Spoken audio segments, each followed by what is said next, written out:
আসসালামু আলাইকুম। আসাদুল্লাহ বলছি, আমি স্পোর্ট জায়গা। এটা হচ্ছে আমাদের ভালো ঐতিহ্যবাহী বালগঞ্জ ইসলামী কমপ্লেক্সের বালগঞ্জ কবরস্থান, বাংলাদেশের অন্যতম দ্বিতীয় বৃহত্তম কবরস্থান। তো এখানে দুইটা কবর দেখতেছেন, একটা হচ্ছে মরহুম ইয়াকুব আলী ভুইয়া, উনি 1999 সালে ইন্তেকাল করেছেন।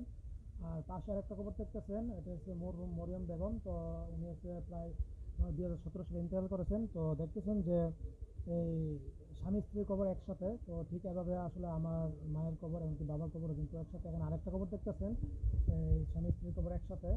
স্বামী ইন্তেকাল করেছেন, তো এই স্ত্রী এখনো জীবিত।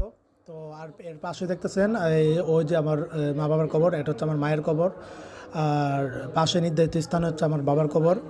তো এর পাশে কিন্তু ইনশাল্লাহ আমার কবরও হতে পারে ইনশাল্লাহ। জায়গাটাকে সব নির্ধারণ করে রাখছি। তো এখানে অনেক অনেক কবর আছে যেখানে আসলে স্বামী স্ত্রী একসাথে, মানে দাদা দাদি একসাথে, নানা নানি একসাথে। তো এটা আসলে ভাগ্যের বিষয়, সারা জীবন কিয়ামতের আগ পর্যন্ত একসাথে থাকবে।